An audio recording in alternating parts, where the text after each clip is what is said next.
It is Tuesday again at 9 o'clock. We now just joined Bing Han story, and everyone have a Bing Han story right here. Today, I have my special guest, all the way from New York City, Mr. Keith William. Hi, Keith. How are you? Very great. Very great. How are you doing? Oh, can be better. I'm so happy to have you here. A lot of people were just waiting for your story. You know, we have heard a lot of good thing about you. We know that you are a great runner, a great athletic. You do a lot of exercise. You do cycling. When I first know you back, we know each other at least 3 years, isn't it? About 3 years? No. You're counting in COVID years. No, we know each other for at least seven to 8 years, if not more. Yeah. So all these years, you actually look younger and better. Like I everybody want to know, how you can become a goal, because it's very difficult to a non-Chinese to be able to conquer the first 10K, right? Can you share with our audience today, in your life, and how do you actually conquer that? And then, because a lot of times, sometimes they couldn't buy one can, they have to share a can. They know the product is good, but they just couldn't overcome it. Can you share with us how you overcome it and your goal? That means you actually move 130 can or more. Can you share with us how you are able to do it? We all love to know your story. In a nutshell, it began with belief. Mm-hmm. It began with belief in the product. And that only happened with my own personal experience, because had anybody else used it, and I listened to their story, it would not have meant as much. Your story is for you. You must believe your story.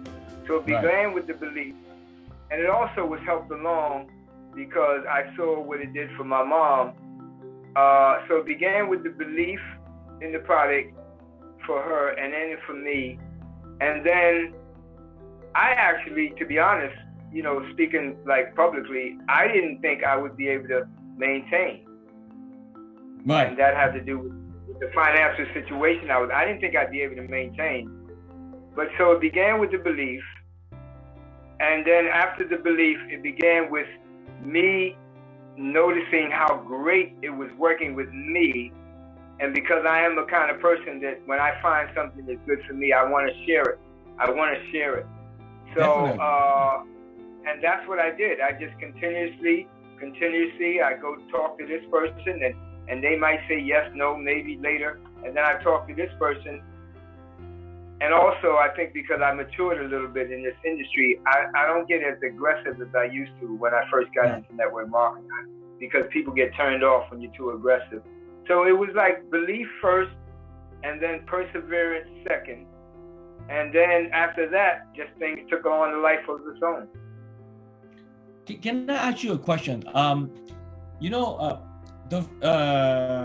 When you first starting, is there a lot of people, when you share with people, is there a lot of people say no to you, or did they even know ginseng?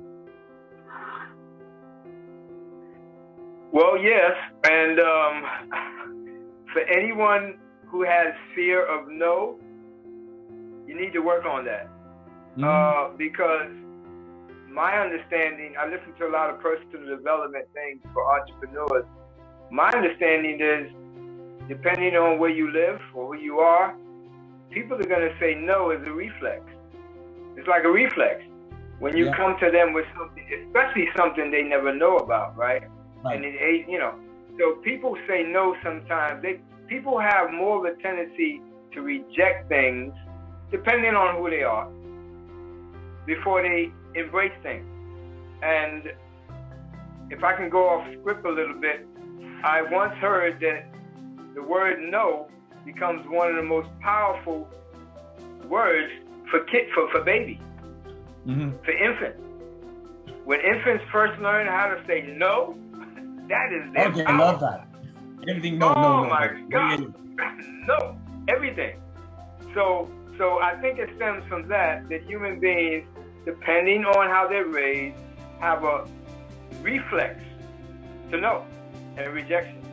So now when you're coming to them and you're pitching something or telling them about something they have no knowledge of, you gotta expect no's. And you gotta arm yourself. You have to condition yourself to get the no's. And one other thing I'd like to offer to anybody who wants to build anything with a lot of rejection, there's a guy named Eric Worre, and he has a training, WORRE, and he has this training, I think he wrote a book on Go for No. So I wish I had read it in my first stages of network marketing, because what he's saying is, if you go out to prospect and get customers looking for yeses, you're going to get chopped down, and you're going to get disappointed, and you're going to get you're going to get damaged. Eric Worre said, go for no. He said, go out looking for no's. He said, go out and prospect and tell people, but look for no's.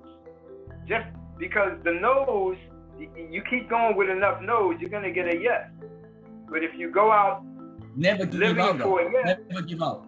Never give up.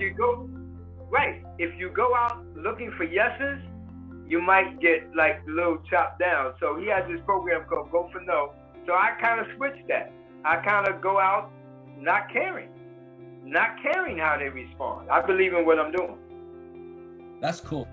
And also I want to ask you, when you first joined Benghan, have you heard about ginseng, or have you ever tried any kind of ginseng before? Have you any experience with any kind of ginseng?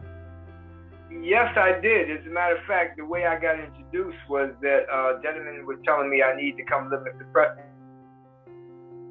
Okay. And I wasn't really looking to do anything because of my mother's condition for failing health. And I was so rapidly focused on my business. But once I realized he was talking about health, right? And you can ask me later, but the way that I was embraced when I went to the first office, that was one of the biggest selling points, the way I was embraced. So it wasn't that much of a stretch because she and I was familiar with ginseng. We knew ginseng. We didn't know it, this ginseng, but we knew about ginseng. So yeah, I was familiar with it before, but like 10% of what I know now. So you have tried some kind of ginseng before? Yeah. Do you really want me to elaborate? Because those ginseng they couldn't hold a candle. Yeah, the little bottles we got downtown, and then an associate of mine, Mr. Donald Shepard, that was one of my introductions into natural healing and supplements and things like that. Mr. Donald Shepard, he told me about a ginseng root, where we had a root and I would chew on the root, and then there was some granules.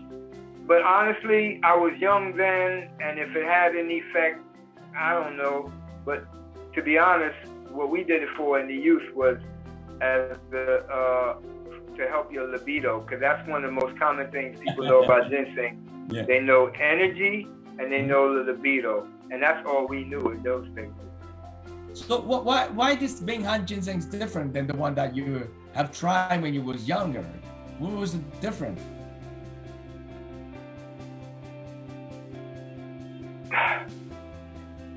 The difference for me is that, well, I can't say the quality of that ginseng because I don't know, but the difference for me is that we didn't put stock in it only for the two most common things. The two most common things being energy and the libido.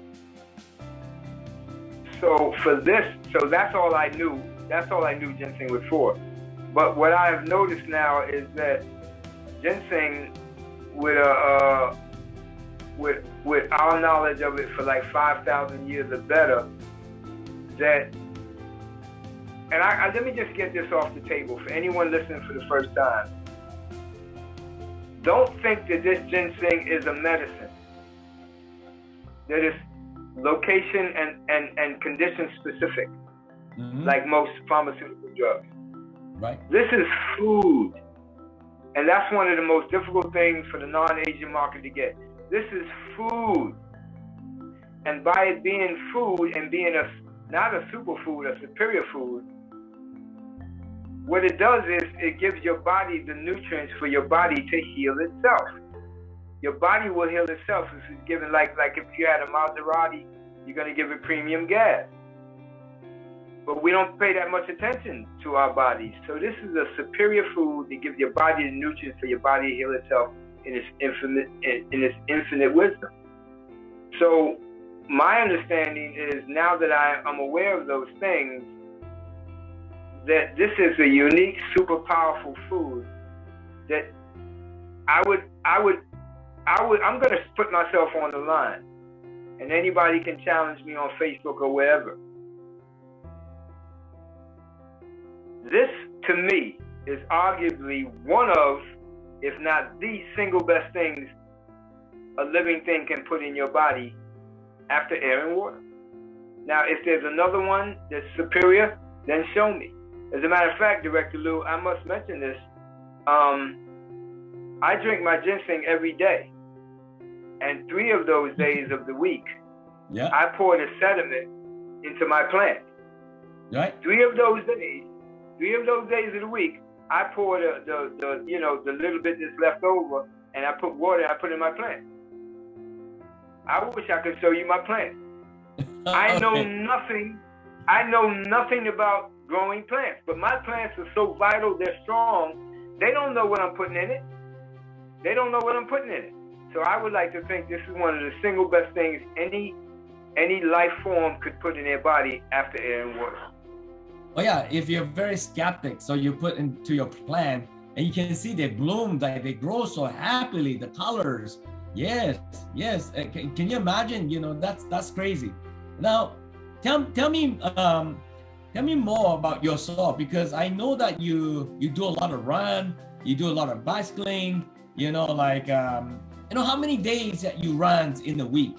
Like, and how many hours?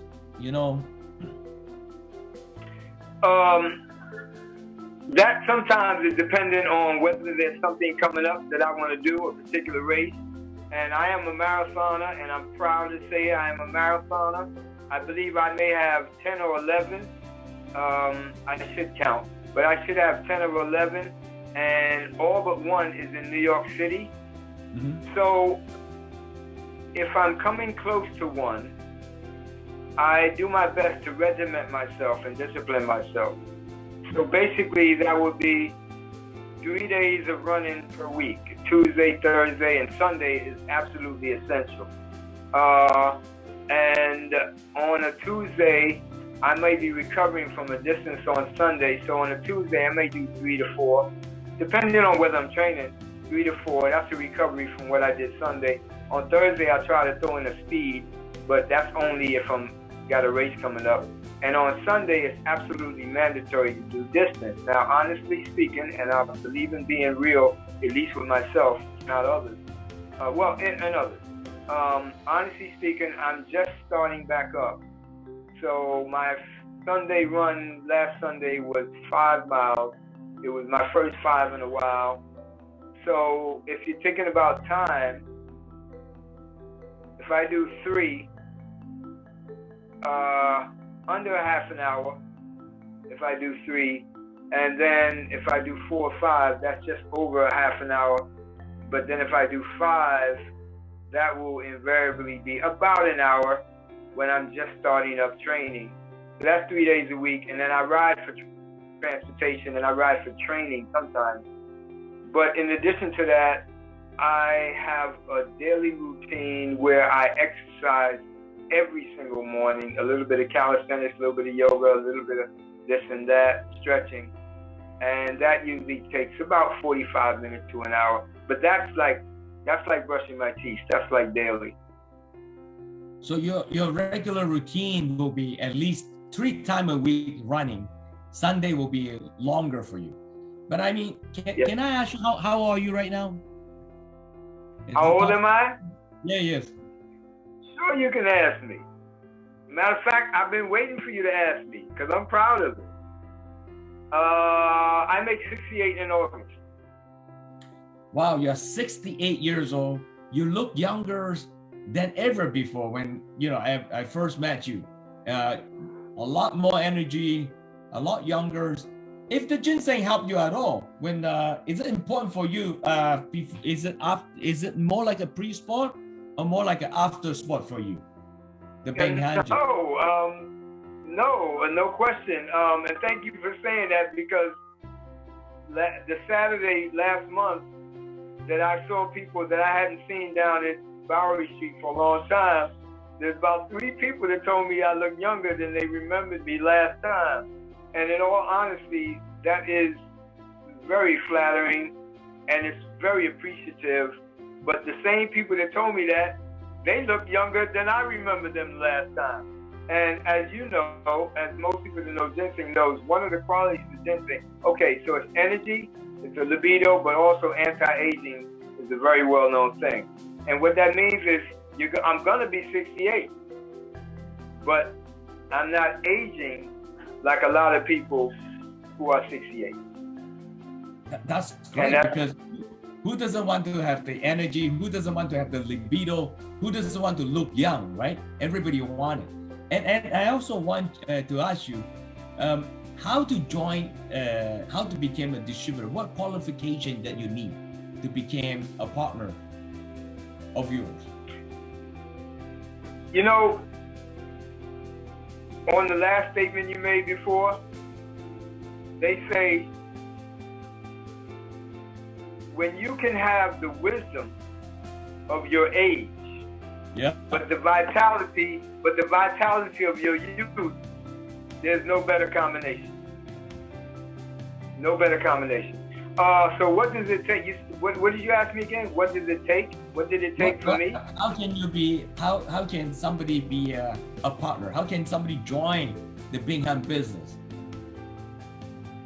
Well, first you have to be alive. That's good.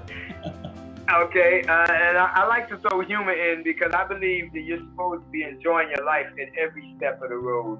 Even if you're in the most horrific stuff, you're supposed to be looking for the joy, looking for the message. So you have to be, I believe it's 18 years old, if I'm not mistaken. Yeah, you got to be 18, yes. And then take a look at what Beng Han Ginseng is about. Take as many looks as you want. I came many times before I took action. Take a look and see what it's about. You don't have to just dive in, with blindly diving in. Take a look, assess it for yourself, and make that purchase and begin to ingest it, begin to consume it. See, the reason I say take a look, because if you take a look and you believe in it, you're going to consume it. You're going to consume it with conviction, right?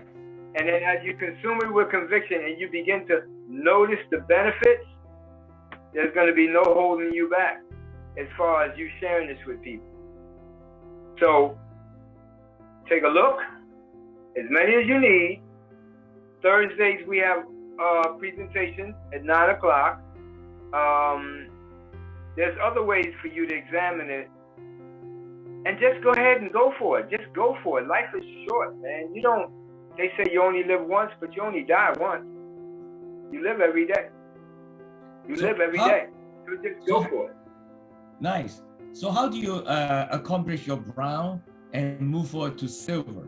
Like, is it easy for you to become a silver? Director Lou, I'm going to be truthful. Mm-hmm. It was very difficult in the beginning, but a lot of that had to do with my mindset. What happened? Even though we believed in ginseng, we didn't know about this ginseng. So when we purchased it, we were still a little skeptical, because it is a quality product. It's not that $10, $20 and you get a lot of ginseng downtown. It's a quality product. So we were skeptical, and I was financially, stressed. But because I believed in it, because of the effects on my mom and myself, and there was Miss Franny McGee, who, when I was asked why I didn't come down more often, why I was so drained, and I told them that, oh, I'm just so tired. And she said, well, and you and her both said, we'll take more ginseng. And I said, oh, I want to stretch it because I thought I couldn't afford it. But that's because I didn't make it a priority. There were other things I was spending my money on. People spend all the time. They just have to pick their own priorities. So because I thought I couldn't afford it and I was stretching it, I was energy drained. And she said, no, Keith, do you believe in it? I said, yeah, Franny, I believe in it. And she said, well, you have to take it like you believe in it. You have to take it like you really believe in it. So I'm saying all that to say, look at the information, digest the information, excuse the pun about digesting, digest the information, and just go for it and take it and go through all your experiences, and nothing's going to hold you back. So it was difficult in the beginning, but mostly because of my own mindset.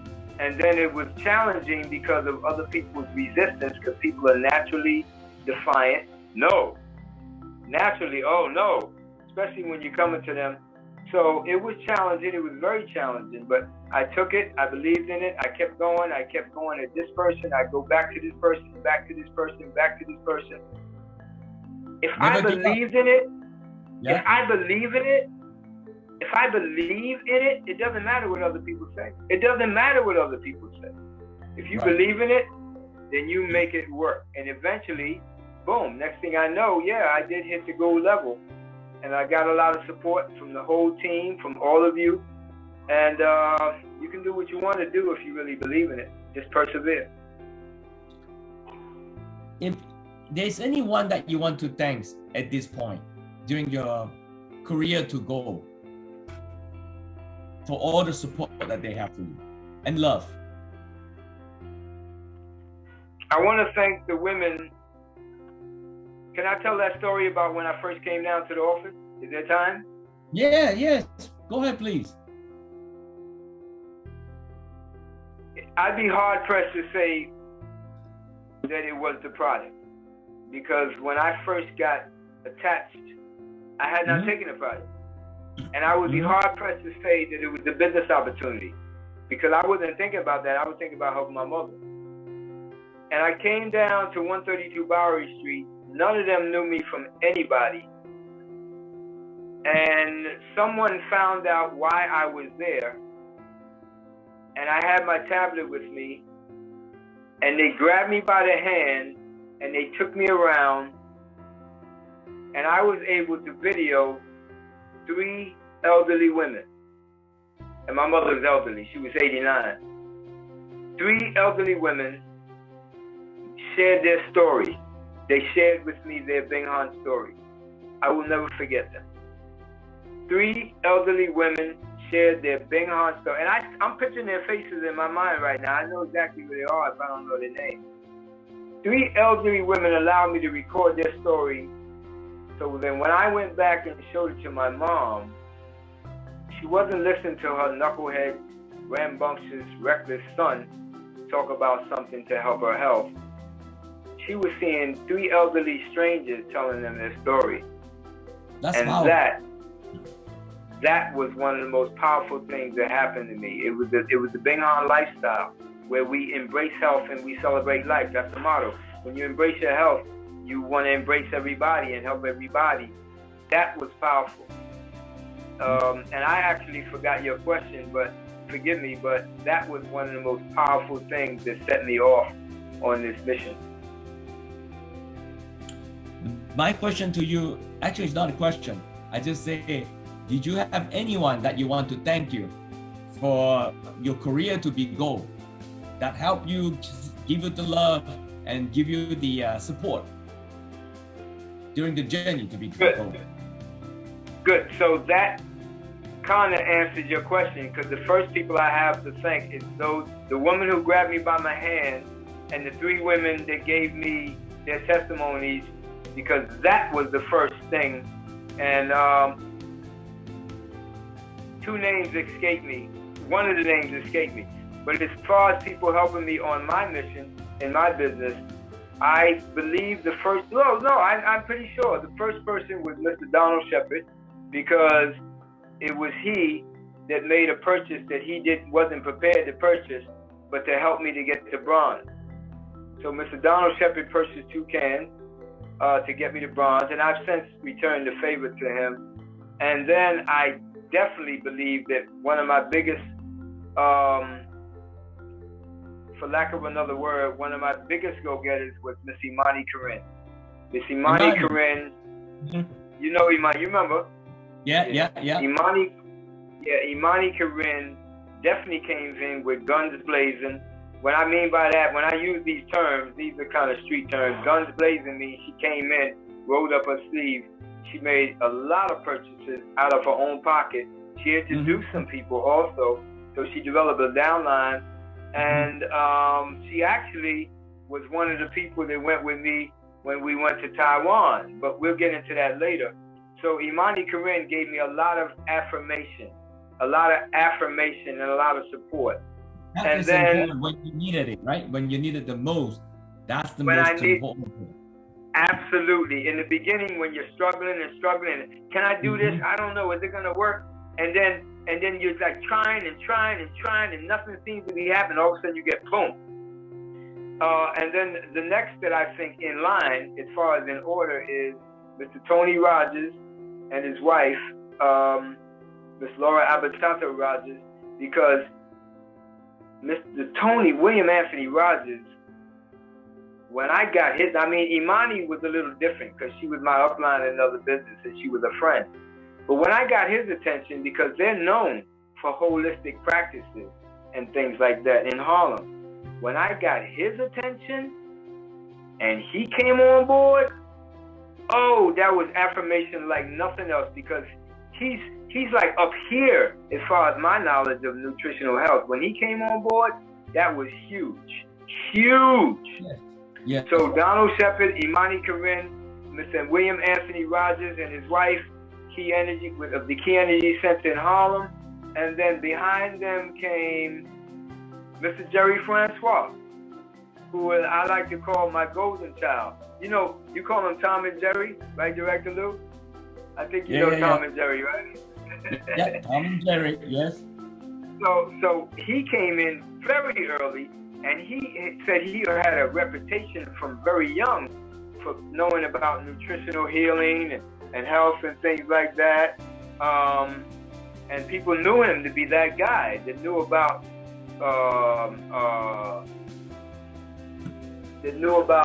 supplements and nature. So he gave me affirmation because of his background and knowledge, and he purchased for a little while, then things got straight away with work. And he came back, and now he's in it. And he has reached silver. Matter of fact, all the people I just mentioned, Mr. Imani Karin, Mr. William Anthony Rogers, and Jerry, they've all reached the silver level. So after that, I would definitely have to thank a partner named Brother Brown and Miss K. Marie Presley, and then last but most definitely not least, Miss Lisa Porch. Because Miss Lisa Porch right now is my, like if we was riding on a stagecoach and I'm riding, she's my shotgun on the stagecoach. You know, Miss Lisa Porch is my ride or die, and she's like believes in it, she affirms it, and she's on more presentations than I'm on, and she corrects me when I forget something and I drop a stitch. So all of those people, everybody. So for them, what does ginseng mean to them? Is it new? Or, you know, what's the result? Or what impact these people have, you know, the ginseng that you know from Taiwan called Beng Han ginseng? What impact it had for them? You know, just now when you asked me to go through the list of the people that I have to thank, may I take this time to acknowledge some of my people who are just customers, but they gave me a tremendous affirmation because I've seen the changes in their health. Right, sure. Miss Anna and Leroy Archibald, my favorite elderly couple, who came to me, and she was so distraught. And I'm not going to tell her story because she's a little gun shy about her story. Right. Right. But when I saw her state, the state that she was in, and I said, oh my goodness, and she would, can this help me? Are you sure? And it took a long time. I got them down and he started purchasing. When I saw the relax and the calm in her, when I saw the revitalization in her husband, that was better than any compensation plan, because I saw them transform their life. And there's about 3 others that's not coming to me. Mr. Ralph Tribble, I saw a tremendous change in their health. There's a few, but to be honest, I believe what Dr. Lee believes. First thing you have to do is change a person's health. And then after that, you can help them improve their station in life. So I had to acknowledge those people. So and the other question you was asking. Celebrate life, right? And breast health and celebrate life. Absolutely. Yeah, it's a win-win. So you were just asking me, what did Bing Han Ginseng mean to those people that I have to thank for helping me build my business? Right. Donald Shepard. I put him on the level of Mr. Tony Rogers as far as his knowledge of homeopathy and holistic practices and natural healing and herbs and things like that. So when he came on board with this, that was a tremendous affirmation, because it was actually through him and his family that I first started understanding about holistic practices and alternative medicine. So when he saw value in this, that was a tremendous affirmation. And I believe it's helped significantly. He says it has, and every time he comes over to visit me, I say, hey, you want some ginseng? He enthusiastically says yes. So that means, that he believes in it. Mr. William Anthony Rogers, because of him and his wife, they have a lot of holistic, natural healing and stuff like that. They saw affirmation in a lot of different ways. Miss Imani Corinne, she buys it like regularly, and she's very generous, so she'll give it to some people. And some people have joined with her, but I know it's helped her. It's for physically. In many ways, it's helped her. That's Imani Corinne. Jerry Francois, you can't keep him from buying this. He reached the silver level out of his own pocket, so he's going to be doing this. And my mission is to build his organization. That's one of my pet projects. And Miss Evelyn Edwards most definitely has seen a lot of good results as far as certain things that she was going through. And Miss K. Marie Presley also, and Lisa Porch. I'll let people hear her story. I'll let them come on a presentation. I'll let her deliver her story. But it definitely helped their health. Yeah. So I also understand you went to Taiwan to the corporate head office in Bing Han. So what brought you there, and what you saw there? Can you share with our friend here with the Bing Han, real Bing Han story back in Taiwan? Yeah, I have to be forthright, because I realize that I am my business and my reputation. So I have to be candid. I would do those presentations for many years at the different locations that I've been in, and I've been in, I think, since 2012, 2013. So I would do the presentations once I got the confidence up to present this information, and I would see the pictures and I would hear the stories. And then honestly, I had a little, I had a little bit of doubt, because sometimes in marketing, people will dress something up and make it look all pretty, and it's not quite that, So I had a little bit of doubt. So one of the reasons that I went is to see for myself. But in the earlier years, I saw no way of having the finances of being able to pull away from what I had to do. But just like the ginseng eventually took root in my health, and as it took root in my health, it changed my energy level. It also changed the opportunities and the people that I met with. So eventually my life began to build because of the compensation plan but also because of the energy level. So circumstances just presented itself, but the final deciding line of me going, on all honesty, was when my two partners said they were gonna go my two downlines, I had to go. I had to go. So Miss Imani Corinne, Miss Marilyn Fleming, they decided they wanted to go. And then I had to go. I had to find a way. So I found a way. Just like I found a way to keep buying the ginseng, I found a way to get to Taiwan. So what do you experience in Taiwan? So is it the way you're supposed to experience, or the culture, the place? Have you been to Taiwan before? Like, is it the same Taiwan that is in your mind? Had I been to Taiwan before? Not only I hadn't been before, I had never dreamed that I'd be able to go someplace so far away before. But in seeing the pictures and my partner decided to go, I had to find a way. And I have to say that the pictures that I saw that I doubted don't even do the place justice. It doesn't even do the place justice as seeing it and being there. That's step one. So that was validation. Step two, as I said, the thing that attracted me mostly was the lifestyle, because we say embrace health and celebrate life. And I know from previous experience in another company that when you're really healthy, when your body is really healthy, you don't possess a lot of negativity. You don't possess a lot of hatred, jealousy, fear, prejudice. That just doesn't take root in you. You embrace health, you celebrate life. So the first thing that attracted me to the company was down on 132 Bowery, the way they embraced me when I first came in, and I'm a stranger. And they took me around to help my mother with to get the videos. When I went to Taiwan, people from all over the world, different nationalities, different idiosyncrasies, different styles and desires of food, and everyone was treated special. No one was cast to the side. There were two women that was in my group that had certain specifics as far as their religion, in terms of dietary, how they dress, and things like that. They had certain things that they needed. It was supplied. No one was glossed off, looked away, no prejudices, no, oh, well, you got to fit in. There was an embracing. There was an embracing of everybody.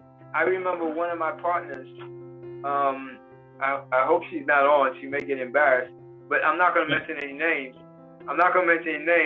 So when we go out in the morning to eat, that's another thing, the camaraderie and the teamwork, because you would look out the side in the window and you see all these people scurrying around, getting things together, getting ready for breakfast.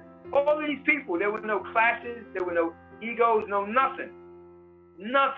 And they was for breakfast, so we go sit down to eat. Matter of fact, that's when I started becoming a vegetarian, because I wanted to eat with them. And we were sitting down at the table one time, and everybody gets waited on. Nobody goes without, and these are all volunteers. So they sit down in the chair, and they were trying to slide their chair back, but the foot got stuck on something, and they fell. The attention that she got from everybody around, as soon as they saw it, it's like you know how when they say you got a germ and all your white corpuscles go to that spot to get rid of the germ? All of these people converged on her before we could say anything to help her and help her get her up. They got her a bigger chair. That's lifestyle. That is lifestyle. I can't even describe it. I remember when you asked me what did I think about the trip, and I couldn't tell you. I said I was speechless. You said, what? You got nothing to say?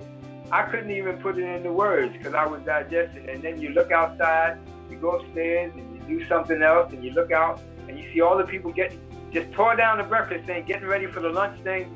And these are people from all over the world, all different nationalities, all different economic, religious, and everything. And everybody worked like one. How do you feel when there's over 1,000 people live together, eat together, and then we go excursion together and training together, and they all speak different dialect and language and all that? Like, how's that feel? How's that impact to you when, when you go to that one company, they have so many different people who's there, and they all live happily? I'm sorry, I cut you off. Go ahead. No, go ahead, please. So for a person like me, it's validation of what I believe in, and I believe that we are one. We all are one. Right. Life form, ethnicity, political, we're all one. That this is a we world, not a me world. And as soon as you can make that adjustment in your own mind first, and then show it to the world, your life will transform remarkably. So that was an affirmation for me to see that and to see it in effect. And it was another affirmation that this is a solid company that I believe in, you know, with the founder, because all he intended to do was keep other people from suffering. The founder, Dr. Lee, used to be the most poverty in the area. So when he grew up, he strived to make it different. You know, when he became making more money, he wanted to help more people, right? So his motto is embracing health and celebrate life. So imagine over 1,500 people, you know, having breakfast together, lunch together, and dinner together, and everybody volunteer at one time you have to eat. And, you know, like you say, everybody eat differently. You know, your friend is vegan, you know, you have to take care. But what I'm trying to say is that this is the culture. This is the the way Beng Han is so different. I mean, we're coming to time. So, Mr. William, you have anything else you want to share with the audience today? To be, you know, anything that you want to share with them? How can, if they want to be success in this business, what did they need to be success in this business? Gather the information as much as you need to feel confident. You might want to start off believing that you deserve to live a life of greatness. You might want to start there. I listen to a lot of personal development stuff, and I realize that's not a destination, that's a life thing. You might want to start believing that you deserve to live the life that you were destined to live. And that might begin with health. As a matter of fact, it probably does begin with. You might want to start there, and then gather as much information as you can, as you feel confident, and buy the ginseng and consume it. Consume it. Ginseng, you gotta use it to able to experience it. Yeah. I like that. Yeah, you gotta use it. You gotta use it to know it. Other than that, you're just parroting like a parrot, saying what you heard, you know. But just go ahead and buy it and consume it.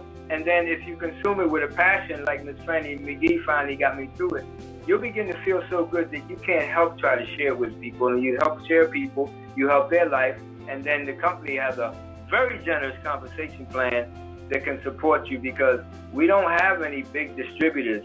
We don't have any big companies. We don't have any big time salespeople. We don't have any big time anything, marketing. We don't have that. We have people who are a product of the product that want to share with other people. Yeah, so you are your own story. Again, our guest, Mr. Keith William, all the way from New York. Thank you very much. Appreciate it. Again, thank you for sharing your story, your Beng Han story. Thank you. We'll see you next Tuesday at 9 o'clock. Thank you.